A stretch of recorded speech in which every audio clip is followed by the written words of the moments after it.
نام ہے، اور خود بخود ہم طے کر لیتے ہیں کہ میں بڑا وفادار آدمی ہوں، مجھے بڑے لوگ جانتے ہیں، میرا معاشرے میں بڑا اچھا تعارف ہے، اللہ کا شکر ہے جی، آپ گلی کے کسی کونے سے میرا نام پوچھیں گے لوگ آپ کو خود چھوڑ جائیں گے، شکر ہے جی اللہ کا، 4 لوگوں میں، یہ تو ہم نے خود سے بنا لیا۔ پھر اس کا نقصان یہ ہوتا ہے کہ تعمیر رک جاتی ہے، انسان کی ترقی کے جو منازل ہوتے ہیں وہ رک جاتے ہیں۔ پتہ تھا حضرت عمر کو، انہیں پتہ تھا کہ نبی پاک علیہ السلام نے فرمایا ہے کہ میرے بعد اگر نبی ہوتے تو خطاب کے بیٹے عمر ہوتے۔ حضرت اگر سارا زمانہ جانتا تھا تو حضرت عمر بھی تو جانتے تھے نا کہ حضور علیہ السلام نے فرمایا جس گلی سے میرا عمر گزرے شیطان وہ رستہ ہی بدل جاتا ہے۔ اگر ساری دنیا کو پتہ ہے تو حضرت عمر کو بھی تو پتہ ہے نا اس بات کا کہ 950 سال حضرت جبریل امین جناب عمر کی شان بیان کرے تو ختم نہیں ہوتی۔ اگر سارے زمانے کو ان باتوں کا پتہ تھا تو حضرت عمر کو بھی تو پتہ تھا نا۔ انہوں نے کیوں نہیں کھڑے ہو کے کہا جی الحمدللہ جی میں تو وہ ہوں جس کو حضور نے دنیا میں جنت کی بشارت دی ہے، جی میں تو وہ ہوں، حضور نے فرمایا میرے بعد نبی ہوتے تو عمر ہوتے۔ یہ بات انہوں نے کیوں نہیں کی؟ انہوں نے تو جہاں بھی بات کی ایک کی بات کی کہ میں تو اونٹ چرانے والے کا بیٹا ہوں۔ انہوں نے جہاں بھی تذکرہ کیا اپنی تعمیر کو روکا نہیں، اپنے کردار میں روز ایک حسن، روز ایک خوبصورتی، روز آگے بڑھنا، روز جد و جہد کرنا، روز مال غنیمت کا ایک اونٹ کہیں گم ہو گیا تو حضرت عمر ننگے پاؤں دوپہر میں تلاش کر رہے تھے۔ ہمارے ہاں بڑا صاف ستھرا رات پروگرام ہوتا ہے، بڑا صاف ستھرا۔ وہ چوکیدار سو گیا ہے، اور تو تنخواہ کس بات کی لیتا بھائی؟ تو کیسے سو گیا؟ بھائی آپ خود یہ کام کر رہے ہیں، ملازم کو رکھا ہوا ہے جی، اس کو جگائیں بلائیں، تیری ڈیوٹی ہے تو نے کرنا تھا، میں کیوں کروں؟ بس ذہن ہے نا ہمارا، ہم کسی نہ کسی مقام پہ کچھ بن جاتے ہیں، کسی نہ کسی جگہ پہ ہمارا ذہن بن جاتا ہے کہ میں کچھ ہے ہوں، پھر ترقی نہیں ہوتی۔ کئی دفعہ دوسرا آدمی آگے نکل جاتا ہے، اور میری طرح کے بہت سارے لوگ اپنی پگڑی اور اپنے شملے کے چکر میں ہی پیچھے رہ جاتے ہیں۔ اللہ اکبر۔ حضرت فاروق اعظم اونٹ گم ہو گیا، تلاش کر رہے ہیں۔ ایک صحابی نے کہا جناب غلام کو کہہ دیں آپ تو 24 لاکھ مربع میل کے حکمران ہیں، ہر بندے کو غلط فہمی نہیں ہو جاتی کہ میں فلانی چیز ہوں؟ یہاں تو لوگ آ کے بات سناتے ہیں تو محسوس ہوتا ہے کہ یہ مسئلہ پوچھنے نہیں آئے، یہ مسئلہ بتانے آئے ہیں، یہ تو سبق دینے آیا ہے۔ ان کو بھی خبر تھی نا کہ میں 24 لاکھ مربع میل کا حکمران ہوں۔ کہا جناب کسی ملازم سے کہیں، غلام سے کہیں۔ تو حضرت عمر بات سن کر رو پڑے، کہنے لگے میں بھی تو غلام ہی ہوں، میں بھلا کیا ہوں، میں بھی تو ایک غلام ہوں، میں وشیش ثبوت نہ منگو میتھوں، اے پلا نظر کرم قد ہوئی، میں جانا یا دل بر جانے غیر نہ جانے کوئی، تو میں مسکین پرانا خادم کسے در ملی نہ ٹوئی، ایتے واصف یار نے نظر جو کی تھی تے واصف ہی ہوئی، ورنہ میں جو ہوں مجھے اس کا پتہ ہے۔ بھائی اپنی تعمیر میں، اپنے کردار میں، اپنے معاملات میں روز ایک حسن، روز ایک خوبصورتی بھرنے کی کوشش کی جائے، اچھا سے اچھا عمل، بہتر سے بہتر عمل۔ 50 سال نوکری کی ہے دین کی خواجہ اجمیر نے، کتنے سال بولیے؟ 50 سال، اور اس نوکری کا نتیجہ لاکھوں لوگوں نے کلمہ پڑھا ہے، اور اس ڈیوٹی کا نتیجہ آپ نے جو اپنے پیچھے لوگ چھوڑے وہ خواجہ قطب الدین بختیار کاکی جیسے ہیں، اور 50 سال نماز پڑھی۔ میں نا اکثر اپنے دوستوں سے کہتا ہوں یہ حدیث نا خواجہ صاحب کو بھی آتی تھی اور امام اعظم کو بھی آتی تھی اور غوث پاک کو بھی آتی تھی۔ یہ جو حدیث ہے نا کہ عام آدمی ساری رات نماز پڑھے اور عالم عشاء کی نماز پڑھ کے سو جائے اور فجر تک سویا رہے تو پھر بھی درجہ عالم کا ہی زیادہ۔ یہ حدیث امام اعظم کو بھی تو آتی تھی نا، تو وہ تو ساری رات ہی نفل پڑھتے رہتے تھے، حالانکہ ان سے بڑا عالم دوبارہ پیدا ان کے بعد آیا، ان کو بھی تو آتی تھی نا۔ پر میری طرح ایک آدمی جس کا دور دور تک واسطہ نہیں ہے اس حدیث کے تحت آنے میں، وہ بھی اپنے حق میں قائل ہو جاتا ہے کہ میرے حق میں آئی یہ بات۔ لہذا مجھے فٹافٹ اس پہ غور کر لینا چاہیے. کچھ نہ کچھ طے کر کے، کچھ نہ کچھ بن کے ہم بیٹھ جاتے ہیں. 50 سال نوکری کی حضرت اجمیری نے، اور ساری رات نفل پڑھے، سارا دن تبلیغ کی. آخری وقت تھا، آخری ایام چل رہے تھے تو سارا دن روتے تھے.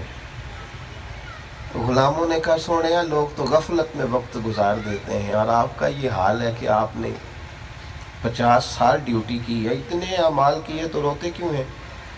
فرمانے لگے یار تم ٹھیک کہتے ہو، عمل تو ہیں پر بارگاہیں بھی تو دیکھو نا کتنی بڑی ہے. عمل تو ہیں پر جب غور سے دیکھتا ہوں تو ان نہیں ہے. روز اپنے کردار میں خوبصورتی پیدا کرنے کی کوشش کرنا، روز کوشش کرنا کہ میرے اندر کوئی اچھی تبدیلی آ جائے، کچھ میں بدل جاؤں. جب سویرے میں اٹھوں تو میں یار عجیب بات ہے نا، پیسے میں روز زیادہ کمانا چاہتا ہوں تو نفل کیوں نہیں زیادہ پڑھنا چاہتا؟ نبی پاک صلی اللہ علیہ وسلم نے فرمایا تم تھوڑے رزق پہ راضی ہو جاؤ، اللہ تمہاری تھوڑی عبادت پہ راضی ہو جائے گا. اگر تمہیں بہت زیادہ چاہیے تو سجدے بھی تو بہت زیادہ چاہیے نا. لیکن روز ایک نئی غفلت اپنے کردار میں بلندی لانے کے لیے، یعنی روز بندہ گنے شمار کرے کہ یار ایک رات میری اور گزر گئی ہے، ابھی تک میں سچ کا عادی نہیں ہوا. یار زمانہ بیت گیا، بال سفید ہونے لگ گئے، ابھی تک میں رزق حلال کا عادی نہیں ہوا. کتنا وقت گزر گیا، جو 40 سال کا ہو گیا اس کی تو زیادہ گزر گئی، تھوڑی باقی رہ گئی. تو میں ابھی تک میرے اندر کوئی تبدیلی نہیں آئی. اور پھر اتنے لوگ، میں نے اتنے جنازے اٹھائے. ہم نہ ساری زندگی کہتے رہتے ہو جناب بس پتہ نہیں کس وقت چلے جانا ہے. تو بھئی اگر اتنا آپ کو یقین ہے تو اس کی تیاری کیا ہے؟ یہ سچ تو ساری دنیا بولتی ہے پر آدھا بولتی ہے. پتہ نہیں جی کب چلے جانا ہے، بھئی یہ تو آدھا سچ ہے. اس سے اگلا بھی تو بولو نا، اس جانے کی تیاری کیا ہے؟ اس سے اگلا سچ بھی بولو، اس کے لیے عمل کیا ہے، اس کے لیے کردار کیا ہے. ہارون رشید نے حضرت داؤد طائی رحمۃ اللہ علیہ سے کہا کہ حضور دل سخت ہو گیا ہے، کوئی نصیحت کر دے. تو حضرت داؤد طائی رحمۃ اللہ علیہ فرمانے لگے تمہارے والد کہاں ہیں؟ کہا قبرستان میں. دادا قبرستان میں. تمہارا ایک بھائی بھی تھا، ایک بیٹا بھی تھا. سمجھ آ رہی ہے میری باتوں کی؟ کہ حضرت وہ سارے قبرستان میں. تو آپ فرمانے لگے جس بندے نے اتنے جنازے پڑے ہیں اسے میں کیا نصیحت کروں؟ اب اتنے لوگ تو قبرستان چھوڑ آیا ہے تو تو نے نہیں جانا؟ اتنے جنازے تو نے پڑے ہیں اور ابھی تو کہہ رہا ہے میں نصیحت کروں؟ عزیز بھائیو، کردار زیادہ سے زیادہ خیر، زیادہ سے زیادہ. اگر آپ میری بات پہ تھوڑی توجہ کریں نا تو اس امت کے جو استاد ہیں نا ان کا نام حضرت ابو بکر صدیق ہے. امت مسلمہ نے کردار کی روشنی، عمل کی خوبصورتی، جذبہ عشق رسول صلی اللہ علیہ وسلم، حضور کی غلامی، وفا، ادب، یہ سارا کچھ اس امت نے حضرت صدیق اکبر سے سکھایا. انہوں نے حضور کے بعد ساری امت کو سکھایا ہے کہ کس طرح تم نے حضور سے رشتہ رکھنا ہے. آپ کبھی غور کریں نا اس شخص پر. یہ تاجر بھی تھے، نبی کریم علیہ السلام کی خدمت میں ہر وقت حاضر باش بھی رہتے تھے، ڈیوٹی بھی کرتے تھے. جس طرح کا حضور حکم کرتے وہ حکم بھی پورا کرتے تھے. لیکن آپ کبھی خوبصورتی دیکھیں نا تو اس طرح نہیں ہے کہ میں نسبت والا ہوں تو میں قریب. ہمارے ہاں نا ایک بہت بڑا طبقہ وہ بھی پیدا ہو گیا ہے جو کہتا ہے میری نسبت بڑی قریب کیا تو مجھے خیر ہے. اور کچھ نعت خواں بھی ہمیں مل گئے ہیں، کچھ باعث مل گئے، کچھ قوال مل گئے، جو جنت بس 3 4 5 منٹ کی بات ہے آپ جنتی ہیں، اتنی سی بات ہے. اور اگر زیادہ جلدی جنت لینی ہو پھر آپ کے پاس کرارے نوٹوں کی دتھی ہونی چاہیے اور سٹیج کے آپ کو قریب ہونا چاہیے. پھر تو بالکل اسی وقت نام بھی یاد کر لیا جاتا ہے اور عشق رسول کی ڈگری بھی بانٹ دی جاتی ہے، پھر تو بالکل قریب ہے. بھائی ام حسبتم ان تدخلوا الجنہ، اللہ تو فرماتا ہے تم آسان سمجھتے ہو جنت میں چلے جاؤ گے. یہ تو بڑا مشکل کام تھا، لیکن یہاں فٹافٹ ہی لوگ اس پر سوار ہو گئے۔ حضرت ابوبکر صدیق کو آپ دیکھیں، حضور نے ایک دن پوچھا، یوں صحابہ کی صف ہیں، پوچھا آج کسی نے روزہ رکھا ہے؟ عرض کی حضور میں نے رکھا۔ فرمایا آج کسی نے مسکین کو کھانا کھلایا؟ یا رسول اللہ میں نے کھلایا۔ آج کسی نے کوئی جنازہ پڑھا ہے؟ یا رسول اللہ میں نے پڑھا ہے۔ حضور نے فرمایا ابوبکر یہ جو صلاحیتیں تیرے اندر ہیں نا، اگر کسی بندے میں جمع ہو جائے نا تو اللہ تعالیٰ اسے جنت ہی عطا فرماتا ہے، اس کا لازمی نتیجہ جنت ہے۔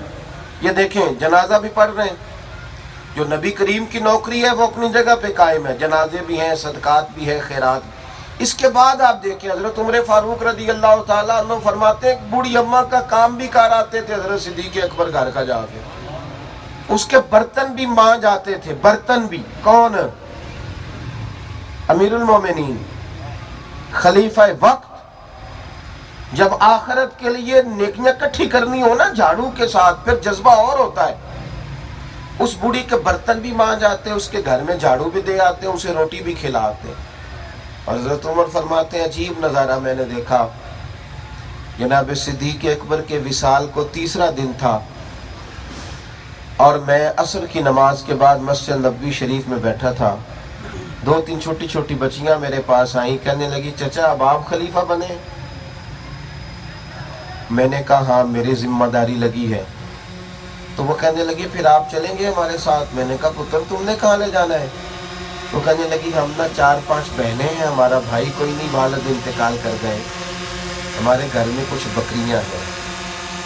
ابو بکر روز عصر کے بعد آتے تھے، ہماری بکریوں کا دودھ دھو کے ہمیں دے جاتے تھے، کچھ بیچ لیتی تھیں گزارا ہو جاتا تھا، کچھ پی لیتی تھی پیٹ بھر جاتا تھا۔ چچا جان 3 دن ہو گئے میری بہنیں روتی ہیں، میری اماں روتی ہے، صدیق اکبر وصال کر گئے، آپ چلیں گے؟ حضرت عمر فاروق کہتے ہیں بڑی چیزوں کا تو مجھے پتا تھا، اس کا تو پتہ ہی نہیں تھا، آپ چلیں گے؟ میں نے کہا ہاں بیٹا میں چلوں گا۔ تو بیٹیاں آگے آگے چلنے لگی، سیدنا فاروق اعظم پیچھے پیچھے روتے جا رہے۔ رستے میں ایک صحابی ملے، کہنے لگے عمر کہاں جا رہے ہو روتے ہوئے؟ تو فرمانے لگے یار ابو بکر صدیق میرے لیے رستہ ہی بڑا مشکل کر گیا ہے، جگر راہ وفا میں نقش ایسے چھوڑ آیا ہوں، میں جس منزل سے گزرا ہوں وہ اب تک یاد کرتی ہے۔ کہا کیسے ان کے رستوں پہ چلا جائے؟ اپنے کردار میں روز ایک نیکی کو شامل کرنا، کچھ نہ کچھ۔ ہم نے نا بڑی حدیثیں سنی اور بڑی پڑھی اور بڑی لوگوں کے سامنے بیان کی علماء نے، میں بس بڑی جلدی بات ختم کرنے لگا ہوں، آپ میری بات پر توجہ کریں۔ ہم نے 20 دفعہ اپنے علماء سے سنا کہ جو بندہ سڑک سے درخت کاٹ دیا جس نے کہ یہ درخت رکاوٹ بنتا تھا وہ بندہ جنت میں گیا، جس نے کانٹا اٹھا دیا، روڑا اٹھا دیا، وہ جنت میں گیا۔ سنی نا حدیث ہم نے؟ ہاں نہ تو کرے نا۔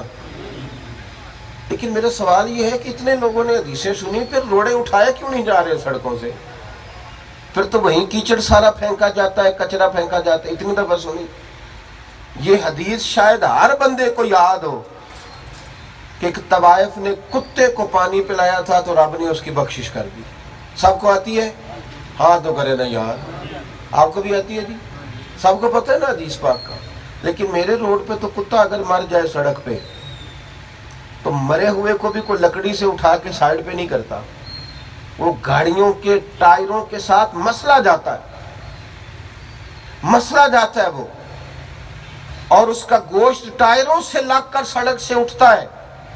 بھئی یہ حدیث تو گونجی ہر جمعے میں کہ کتے کو پانی پلانے والی بی بی بخشی گئی، تو اس زخمی کتے کو کس نے اٹھانا تھا؟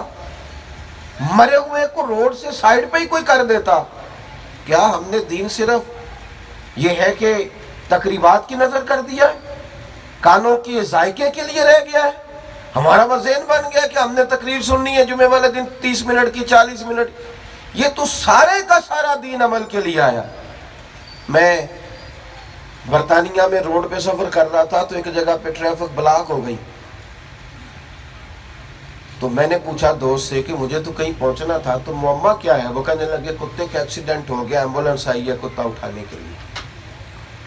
تو میں اپنے اوپر افسوس کر رہا تھا کہ میرے روڈ پہ تو کتا مر جائے تو وہ ٹائروں سے مسل کے جاتا ہے، حالانکہ یہ ورثہ تو ہمارا ہے، یہ تو ہمیں ہمارے نبی نے سکھایا کہ جو کتے کو پانی پلائے رب تعالیٰ تو اس کے پچھلے سارے گناہ ہی معاف کر دیتا ہے۔ میرے دوستو، اپنے لیے کوئی خیر کا عمل، کوئی اچھی بات، کوئی کارنامہ۔ کل مجھے پہلے بھی خیر میں اس سوال کا جواب دے چکا ہوں، کل صبح ایک دوست نے مجھے میسج کیا کہ یہ ذرا سوال کا جواب دے، میں نے سنا ہے کسی نے کہا ہے کہ مسجد میں سیمنٹ کا توڑا دینے سے بہتر ہے کسی غریب کو آٹے کا تھیلا دے دیا جائے۔ میں نے کہا یار یہ نئی شرارت ہے، اس کا معنی ہے، میری بات کی سمجھ آ رہی ہے؟ یعنی کوئی ایسی بات چھیڑو جس سے لوگ بحث کریں، اور میں نے کہا اسے کو چل یار تو تھیلا ہی دے تو صحیح، نہ کچھ تو کرنا، کوئی کام تو کر میرے بھائی، رٹا ڈالنے کی کیا ضرورت ہے، کوئی نیکی کرو۔ باقی اگر آپ مجھ سے پوچھیں تو کائنات میں سب سے زیادہ غریبوں کی بات میرے نبی پاک نے کی ہے، پر حضور نے مدینے آ کے پہلے مسجد بنائی تھی، مسجد پہلے بنائی، ہم نے کچھ کرنا نہیں۔ میں آپ کو بتاؤں، میری گلی میں جتنے غریب لوگ ہیں نا، میرا خیال ہے گلی کے امیر لوگ ہی ملے تو ان غریبوں کے اوپر دست شفقت رکھا جا سکتا ہے، لیکن میں تو اپنے محل کو ڈبل کرنا چاہتا ہوں، مجھے غریبوں سے کیا لگے۔ میرا تو معاملہ صرف اس حد تک ہے کہ میرا گھر بچتا ہے کہ نہیں۔ ایسی ہوا چلی ہے، ہر شخص سوچتا ہے تمام شہر جلے بس ایک میرا گھر نہ جلے، مر جائے ساری دنیا میں بچ جاؤں۔ یہ سوچ مسلمان کی نہیں، یہ خود غرض لوگوں کی سوچ ہے، یہ لوگوں کی سوچ ہے جو اپنے لیے جیتے ہیں اور اپنے لیے ہی مر جائیں گے۔ بات ختم کرنے لگا ہوں، آپ توجہ کریں گے۔ ایک 100 گھر تھا مدینہ منورہ میں، کتنا جی؟ 100 گھر۔ اس 100 گھر میں 3 وقت روٹی بھی جاتی تھی، بچوں کے کپڑے بھی جاتے تھے، کوئی بیمار ہوتا تھا تو دوا کے پیسے بھی جاتے تھے۔ 100 گھر تھا، اور میری طرف دیکھنا میرے یارو، 100 گھر میں روٹی جاتی تھی پر کسی کو پتہ نہیں تھا کون دے جاتا ہے۔ امام ابو نعیم کو پڑھیں، انہوں نے لکھا ہے 100 گھر۔ ایک آدمی نقاب پوش رات کو آتا ہے، دروازے پہ کھانا دے جاتا ہے، نام پوچھو تو ناراض ہوتا ہے، اس سے پوچھو آپ کون ہے تو ناراض ہو جاتا ہے۔ 100 گھر میں روٹی جاتی ہے، 100 گھر میں۔ پھر اچانک کئی سال لنگر آتا رہا، کھانے آتے رہے، پھر اچانک کھانا آنا بند ہوا۔ پھر غریبوں کے بچے ایک دوسرے سے پوچھنے لگے تیرے گھر بھی روٹی نہیں آتی، تیرے گھر بھی نہیں آتی؟ اکھاں جدوں میٹیاں زمانہ مینوں روے گا، اپنا تے اپنا بیگانہ مینوں روے گا، جدوں نہ میں دسیا میں خاراں نوں میں خانے وچ، پھر جام ٹوٹ جان گے، اے میں خانہ مینوں روے گا۔ کئی لک لک رون گے تے کئی بک بک رون گے، گلیاں دا یانا تے سیانا مینوں روے گا۔ اور پتہ کرو یار، کب سے نہیں تیرے گھر آیا؟ جب لوگ تاریخیں ملانے لگے تو ایک نے کہا میرے گھر 18 محرم سے نہیں، اس نے کہا ہاں 18 محرم سے میرے گھر بھی نہیں آیا، اور فلاں گھر بھی 18 محرم سے نہیں آیا کھانا۔ جب تحقیق شروع ہوئی تو پتہ چلا، پتہ کرو 18 محرم کو کس کا انتقال ہوا ہے۔ جب لوگ ڈھونڈنے لگے تو پتہ چلا 18 محرم کو امام زین العابدین کا انتقال ہوا۔ امام علی مقام کا شہزادہ اپنے پشت پر آٹے کی بوریاں رکھ کے غریبوں کے گھروں میں پہنچاتا۔ صاحبزادے کہتے ہیں، میں کہتا ابا جی آپ بوڑھے ہیں، وزن اٹھاتے ہیں، میں نہ دے آؤں؟ تو فرماتے پتر اگر تو جائے گا تو پھر تجھے اس غریب کا نام بھی مجھے بتانا پڑے گا، اور میں کسی کو رسوا نہیں کر سکتا، یہ میرا اور میرے رب کا راز ہے۔ او سجنوں، کچھ نیکیاں چھپا لو جو صرف قیامت میں کھلیں۔ جس طرح کچھ پیسے نہیں الگ کیے ہوتے کہ مشکل وقت آ گیا تو کام آئیں گے، کچھ نیکیاں بھی الگ کر لو، نہ پتہ ہو کسی بندے کو، ہمیں پتہ ہو یا ہمارے رب کریم کو پتہ ہو، الگ کر لو، ورنہ ہم نے خود دنیا میں لالچ پیدا کیا ہے، ہم نے خود بچوں سے کہا ہے پیسے زیادہ کماؤ، اس لیے بچے ابا جی سے بھی کہنے لگ گئے ہیں کہ آپ کوئی ڈھب کا کام کر لیتے تو آج ہمارے گھر میں پیسے نہ ہوتے۔ سب رشتے اسی طرح کے بن گئے، واپس لوٹیں۔ جانے کا وقت قریب آ گیا ہے، کوئی فرق نہیں پڑتا، کوئی فرق اگر اس شہر کو فرق پڑتا تو حضرت محدث اعظم کے جانے سے پڑتا، اور اگر نہیں پڑا تو پھر کسی کے جانے سے پڑھ سکتا نہیں پڑھ سکتا۔ او پئیاں دس دیاں قبراں جنہاں تے پھل پئے، ادھروں کوئی نہیں جی آمدا، ادھروں لکھاں گئے تے اٹھ فریدہ ستیا، چاڑو دے مسیت، اوے توں ستیں رب جاگدا، تیری ڈاڈے نال پریت، اٹھ نہ فریدہ ستیا، ہن تے داڑھی آ گئی پور، اگا نیڑے آ گئی، پچھا رہ گئی دور، تے اٹھ نہ فریدہ ستیا، خلقت ویکھن جا، امتے کوئی مل جائی بخشیا تے تم ہی بخشیا جا۔ اللہ تعالی ہمارے بھائی کی والدہ کی مغفرت فرمائے۔ آخر دعوانا الحمدللہ۔ ایک بار سورہ فاتحہ سب بالآخر درود پاک پڑھیے۔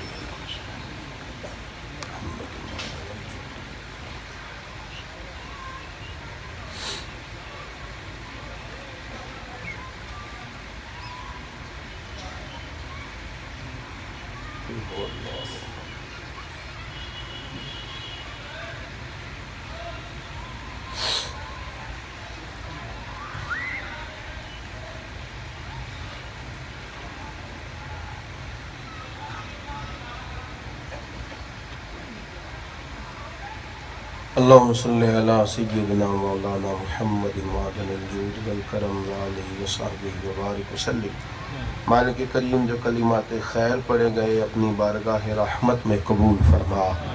پیارے حبیب کریم سید عالم صلی اللہ تعالی علیہ وسلم کی بارگاہ عالی مرتبت میں ہدیہ کرتے ہیں، اللہ اپنی رحمت سے قبول فرما۔ تمام انبیاء، تمام صحابہ، تمام اہل بیت، حضور کے والدین طیبین، تابعین، تبع تابعین، علماء، محدثین، مفسرین، ائمہ مجتہدین، سلاسل طریقت کے بزرگان دین کی ارواح کو احسان ہے، اللہ اپنے فضل سے قبول فرما۔ ہم جتنے یہاں بیٹھے ہیں، ہمارے خیش و اقارب، چھوٹے بڑے بوڑھے جو دنیا سے چلے گئے، مالک سب کی مغفرت فرما، سب کی قبروں کو ٹھنڈا اور روشن فرما۔ اے کائنات کے مالک، بالخصوص سکندر سلیم صاحب کے دادا دادی، تایا جان، دیگر عزیز و اقارب اور خاص کر ان کے والد اور والدہ مرحومہ کی روح کو احسان ثواب، اللہ ان کی کامل مغفرت فرما، ان کی قبروں پہ اپنی رحمتوں کا نزول فرما، نبی کریم علیہ السلام کے نور سے ان کی قبروں کو منور فرما، جب قبروں سے نکلیں تو نامہ اعمال سیدھے ہاتھ میں عطا فرما، اپنے نیک بندوں کی جماعت میں شامل فرما، قیامت کی دھوپ جب عروج پہ ہو تو اپنے عرش کا سایہ نصیب فرما، اس نفس نفسی کے عالم میں انہیں نبی کریم علیہ السلام کی شفاعت نصیب فرما، سید عالم صلی اللہ علیہ وسلم کے جھنڈے تلے جگہ عطا فرما، دوزخ کی گرمیوں سے محفوظ فرما، جنت کی اعلیٰ نعمتوں کا وارث بنا، ہم سب کے اٹھے ہوئے ہاتھ اور جھکے ہوئے سر ان کے لیے قبول فرما، اللہ ہمارے گناہ معاف کر دے، ہمیں اپنی غلطیوں کا احساس عطا فرما دے،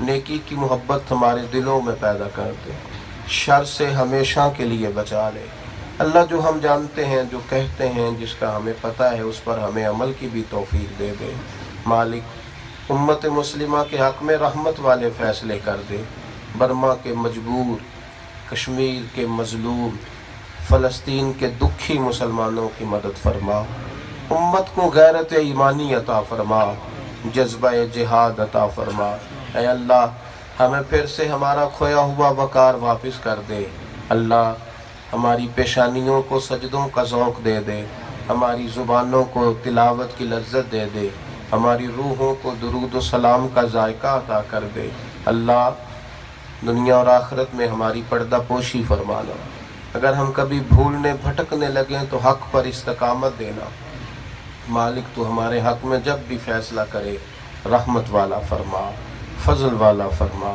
ہمارے دیگر دعا ہے بھائی سکندر صاحب اور ان کے اہل خانہ کے لیے، اللہ اپنی رحمت والا معاملہ فرما، کرم نوازی فرما، ہم سب کا خاتمہ ایمان پہ کرنا، خاتمہ ایمان پہ فرما، خاتمہ ایمان پہ فرما۔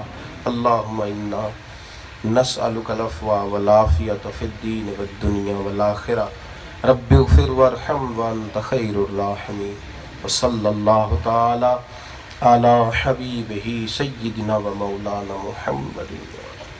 السلام علیکم.